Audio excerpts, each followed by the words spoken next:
Closing the digital divide is a top priority for this committee.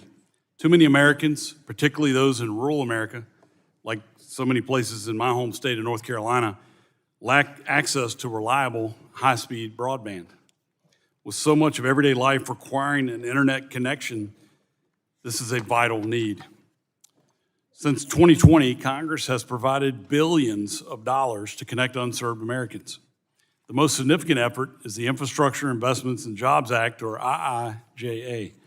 This massive bill included the $42.5 billion Broadband Equity Access and Deployment, or BEAD, program at the National Telecommunications and Information Administration, NTIA. It's been over 3 years since the IIJA became law, and we're still waiting for the first home to be connected using these funds.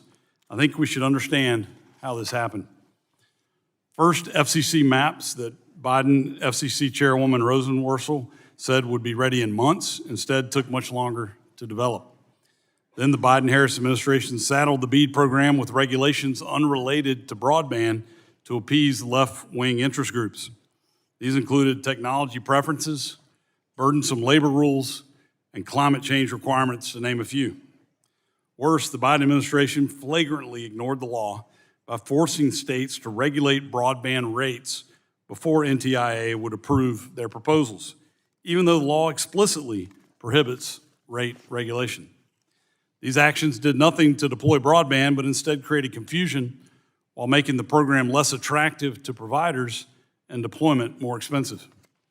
Energy and Commerce Committee Republicans are committed to fixing these mistakes so that every American has access to broadband as quickly as possible. That's why today I, along with many Republicans on this committee, introduced the Speed to BEAD Act.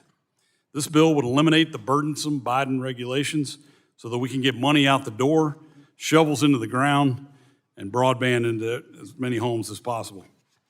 Specifically, this bill would eliminate the unnecessary, expensive regulations NTIA imposed, further clarify the rate regulation by NTIA or any other entity is prohibited, ensure that the program is run on a technology-neutral basis, and more efficiently use tax dollars by ensuring that awards to providers are cost-effective and that funds are only used for deployment.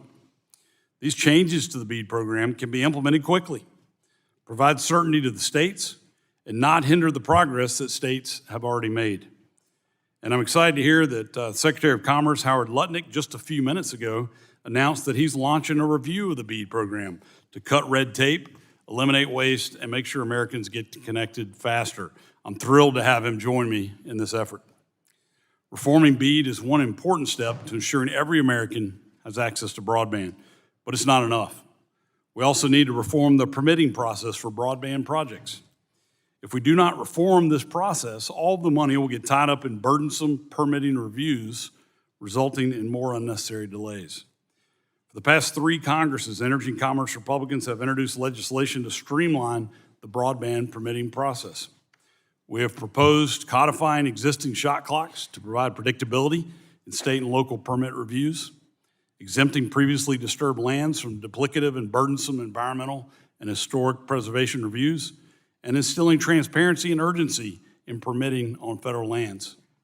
Some of these bills had bipartisan support and passed the House last Congress.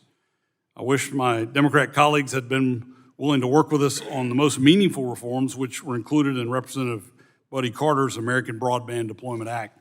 I hope this new Congress and the urgency of the moment will inspire bipartisan cooperation on this effort, and I certainly extend my hand to my colleagues across the aisle.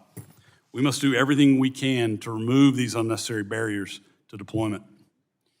In conclusion, unserved Americans have waited too long for the promise of connectivity, but now is the moment to close the digital divide once and for all. Today's hearing is an opportunity to hear from stakeholders about how to address these challenges and how to stop it from happening. I look forward to hearing from our witnesses.